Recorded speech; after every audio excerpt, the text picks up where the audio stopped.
algo a partir do nada, essa mesma palavra que está na sua mão tem o mesmo pé de igualdade dessa palavra oral de Deus. Então, nós não estamos manuseando qualquer coisa, nós estamos manuseando uma palavra que tem poder e tem o quê? Autoridade. Inclusive, na lição passada, a gente aprendeu sobre a questão da estrutura da Bíblia. Nós aprendemos que, por exemplo, o Antigo Testamento tem 2000 anos, 4000 anos, Novo Testamento 2000 anos. Nós temos uma Bíblia com mais de 4000 anos. Nós temos uma Bíblia que quase 40 escritores escrevem essa Bíblia no intervalo de 1600 anos, em épocas totalmente diferentes, em condição social totalmente diferente. Aí você pega essa Bíblia, coloca aqui e procura uma contradição entre elas. Você não consegue encontrar. Você não encontra a contradição. Pastor, por quê? Porque o Deus que falou é o Deus que cuidou que a palavra dele fosse registrada, é o Deus que preservou a sua palavra na história. E se tem um livro mais perseguido no mundo, esse livro chama-se Bíblia Sagrada. E hoje os teólogos, que a gente vai chamar de teólogos liberais, os estudiosos, a grande crítica bíblica hoje, se encontrasse aqui, meus irmãos, uma contradição muito verdadeira e pesada, estava estampado aí, olha, a Bíblia dos crentes, ela não é verdadeira, a Bíblia dos crentes tem contradição. Toda vez que você olhar uma possível contradição na Bíblia, ela sempre será do ponto de vista nosso para a Bíblia, então, nunca da Bíblia para nós. Exemplo, irmão Francisco passou ali, aí o irmão Francisco viu 3 caras. Um desses caras chegou, atirou num cara e matou. Aí a polícia chegou. Tem testemunha? Tem, irmão Francisco. Meu amigo, me diz uma coisa, o que aconteceu? Rapaz, veio 3 caras aí no carro. Um sacou da arma e atirou no camarada e matou ele. Aí só que a irmã Jéssica também estava lá pertinho. Aí o repórter chegou para a irmã Jéssica e disse assim: Dona Jéssica, a senhora viu o crime? Vi. Como é que foi? Rapaz, 2 caras, um sacou a arma e matou esse senhor. A pergunta é 3 ou é 2? Porque você vai ver isso na Bíblia, não vai ver? A respeito, por exemplo, dos leprosos. Você vai ver isso na Bíblia. E aí? É uma contradição? É 3 ou é 2? Depende, irmãos, às vezes do ponto de vista de quem está olhando. O irmão Francisco olhou o carro de frente. No carro de frente, o irmão Francisco percebeu que 2 desceram, mas um ficou no carro como motorista. Só que a irmã Jéssica olhou de trás. De trás que ela olhou, ela viu só 2 descendo. Por isso que para ela foi 2 e para ele foi 3. Mas não tem contradição. É o ponto de vista que você olhou aquela cena. Por isso que para nós, principalmente professores da escola bíblica dominical, irmãos, você não tem noção do que é a nossa atribuição como professor da escola. O nosso trabalho não é fácil, irmão Veneraldo. É muito difícil. Por quê? Porque nós precisamos estar preparados para poder fazer esse tipo de interpretação. Porque vai surgir as questões na classe, tá? Mas vamos lá, passa aí para a gente ganhar tempo. Aí eu coloco o papel do professor, tá na sua ministração aí, no seu material. Ser um professor da EBD é um privilégio. A gente tem que partir desse pressuposto.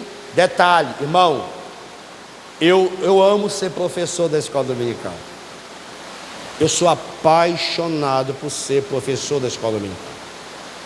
Eu não falto aula na escola dominical da minha área. Não falto aula. Eu sou apaixonado. Se Se eu não estiver dando aula para as senhoras, eu estou dando aula para os senhores, eu estou dando aula em outra congregação, porque eu amo lecionar. Para mim, Eudivan, lecionar é um privilégio, tá? Visto ser ele integrante do corpo docente da melhor escola do mundo. Seu trabalho é de fundamental importância, uma vez que a convivência com o aluno, e isso aqui, olhe bem para cá, e eu preciso pontuar isso aqui, irmão Veneraldo, e aí eu vou provocar a gente mesmo, tá? Irmão Francisco e irmão Tiago, vocês já observaram que o professor da escola dominical, ele só é professor da escola dominical? Terminou a escola, terminou o professor e terminou o aluno. Mas não era para ser desse jeito. O professor da escola dominical, ele deveria ser, para Paulo, o que Barnabé foi. Ou seja, nós não estamos formando gente, sim ou não? Formando gente. Aí, o professor da escola dominical, ele ensina só com a transmissão de informação e de conhecimento? Não, ele ensina com a vida. Ele ensina com a vida. Por exemplo, o professor ensina o aluno a congregar, mas não congrega. Não faz sentido. O professor ensina o aluno a orar, mas não ora.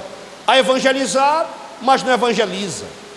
Irmãos, sejam sinceros e honestos. Quem é professor aqui, levante a mão. Professor? Sinceros e honestos, mas sincero e honesto mesmo. Você olha no culto de ensino quando o seu aluno não vem?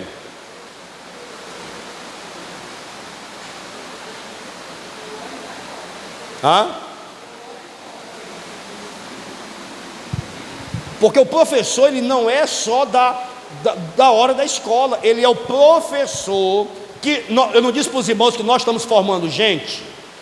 Então para formar gente, nós temos que estar colado em gente. E eu vou dizer agora para os irmãos, o professor é mais chegado do aluno do que o pastor. O professor, ele é mais chegado do aluno do que o pastor. Pelo menos é para ser assim, tá? Torna mais chegado a eles do que qualquer outro obreiro na igreja, até mesmo o pastor, deixando à vontade para compartilhar seus problemas, dúvidas e necessidades. Por isso, o professor deve ser alguém preparado espiritualmente, intelectualmente, e que tenha responsabilidade e saiba honrar a sua posição.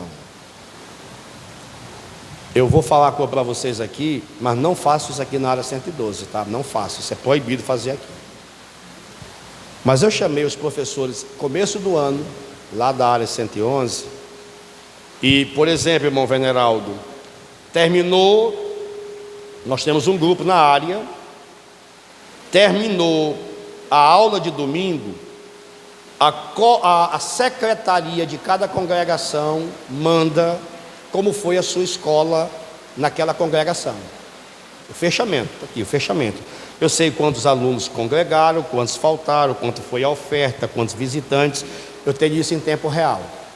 E aí o que a coordenação faz? A secretária ainda manda a foto da lista de presença do professor. Então a gente acompanha o professor também em tempo real. Esse professor tem 13 aulas no trimestre. Se esse professor, ele chegar no final do trimestre e ele tiver mais ausência do que presença e não for justificado, a gente faz com ele o que Roberto Justus fazia no Aprendiz. Você está demitido. Pastor, mas isso é muita maldade, não é, irmão Veneraldo? É muita maldade. Irmãos, pelo amor de Deus, entenda uma coisa. Você precisa ter consciência que Deus te chamou para esse ofício, para esse ministério, para essa atividade, que é honrosa, que é um privilégio, mas nós precisamos fazer com responsabilidade. Por quê? Porque nós estamos formando gente, irmão Tiago. Nós estamos formando gente. Agora, um professor que tem mais falta do que presença, e essas faltas injustificáveis, que tipo de aluno esse professor vai formar? E aí, depois que eu mostrar a pesquisa para os irmãos aqui, os irmãos vão ver que, inclusive, tem aluno que é afetado diretamente pelo comportamento do professor. Ele é afetado diretamente, tanto no lecionar, quanto no testemunho, quanto nas faltas. Então, a gente precisa encarar esse negócio aqui com mais responsabilidade. O que é que está acontecendo hoje? Não tem tu, é tu mesmo. Aí, meu irmão, só Jesus na causa, né? A missão primordial do professor da EBD é alcançar o coração e a mente do aluno através da palavra de Deus. Abra, por favor, e analise bem essa pesquisa aqui comigo.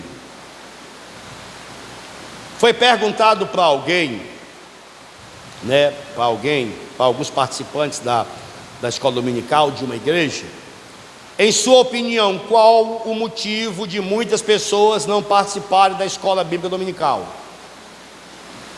Primeiro, 65% disseram falta de interesse. Segundo, com 23%, ensino deficiente. E 12% disseram que as instalações da igreja não eram condizentes para proporcionar um momento adequado para a escola dominical. Essa pesquisa retrata hoje, infelizmente, a realidade dos nossos alunos. Irmãos, o povo está ficando desinteressado pela escola dominical. Não sei aqui, mas aonde eu tenho oportunidade de ir numa escola dominical para fazer um fechamento, para fazer alguma coisa, eu tenho observado que a escola dominical ela tem sofrido um declínio muito grande, porque parece que o povo está meio fastioso, tá, pela palavra de Deus, ou seja, está havendo realmente falta de muito interesse. Eu não vou nem dizer do pastor, não vou dizer nem do superintendente, eu não vou dizer nem do professor, que também existe isso, mas eu vou me ater aqui ao desinteresse do aluno. Agora imagine só, um aluno desinteressado e um ensino deficiente. É a receita da morte. Você lembra lá do profeta lá que alguém denunciou e disse assim, morte na panela? O aluno já está desinteressado, aí o professor ainda tem uma metodologia deficiente. Meu irmão, e vou dizer mais, hoje nós estamos concorrendo de forma desleal. Por quê, pastor? Porque, irmãos, o que não falta é professor, inclusive ensinando a revista da CPAD com muita maestria nas redes sociais. Ou seja, o aluno hoje, se ele quiser não vir para a escola dominical e ele quiser ficar em casa e aprender, ele aprende muito melhor do que estando na escola dominical com determinados professores.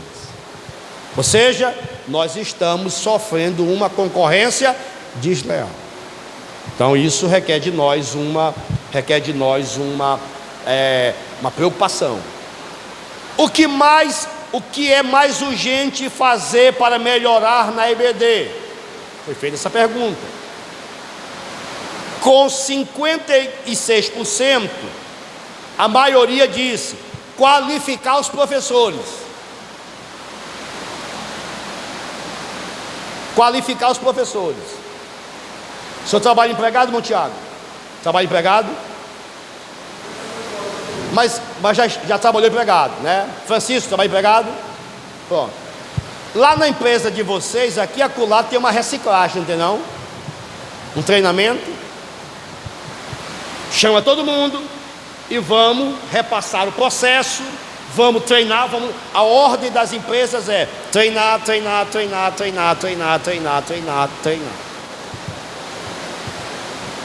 Só nós, os cristãos, que parece que ainda estamos com uma mentalidade ultrapassada, da ideia é o seguinte: A Bíblia diz: abre a tua boca e eu enchereis. Ou seja, tem crente que sai de casa para a escola dominical e diz: Senhor, o Senhor sabe que eu não estudei a lição, tá? Mas quando eu chegar lá, eu tenho certeza que o Senhor vai usar a minha boca. Irmão, não usa não. Não usa não.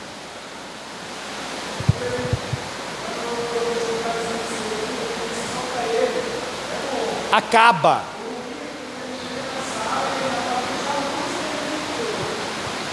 Nós estamos formando gente, não estamos? Aí o professor chega: irmãos, olha, veja bem, o assunto da lição hoje é esse, mas eu queria dizer para os meus irmãos que eu não estudei a lição. Ô infeliz!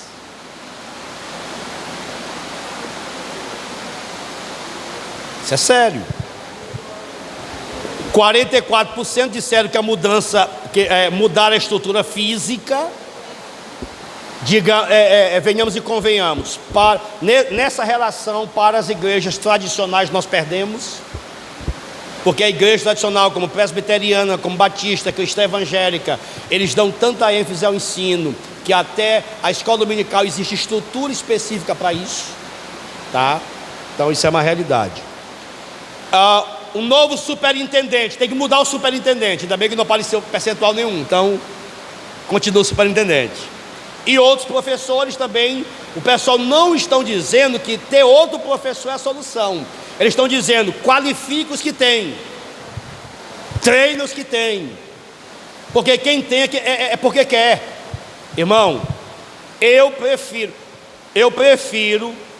controlar um doido do que levantar um morto. Isso é a linguagem da área comercial, né? Olha para cá. Eu prefiro quem quer e não sabe do que quem sabe e não quer. Porque quem quer e não sabe, irmão Veneraldo, ele nos dá a oportunidade da gente o quê? Desenvolvê-lo e treiná-lo. Mas tem muita gente que sabe, mas não quer. Esse tipo de gente não tem como a gente contar com eles, né? Então vamos lá. Aí a gente vai falar aqui de metas. Isso aqui deveria refletir a nossa realidade.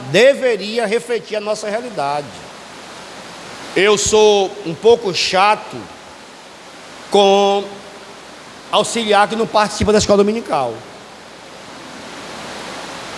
Eu sou chato com dirigente que não participa da escola dominical. Eu sou muito chato com líder que não participa da escola dominical. Sabe por quê? A escola dominical é a nossa base teológica. É aqui que a gente aprende os fundamentos da nossa fé cristã.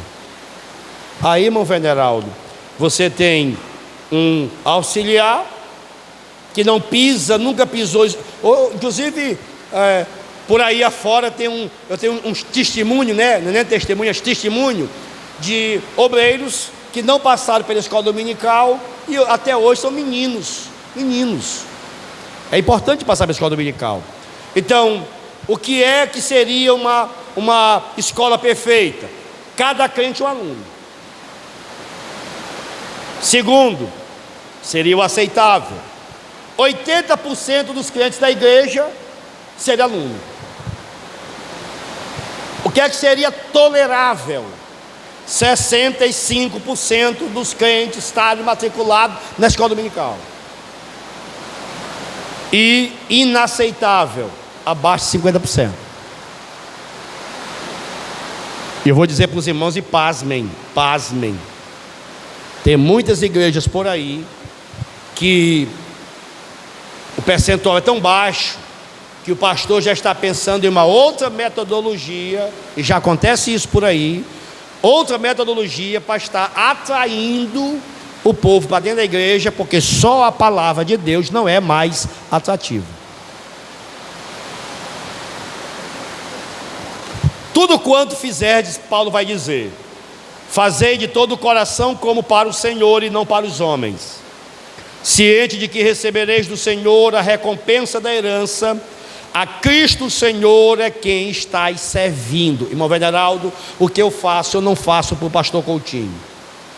O que eu faço, eu não faço para a igreja do Emaús. O que eu faço, eu não faço para a área 111. O que eu faço para o meu Deus. Aleluia. Tudo que você fizer, faça para o seu Deus. Por quê, pastor? Porque quando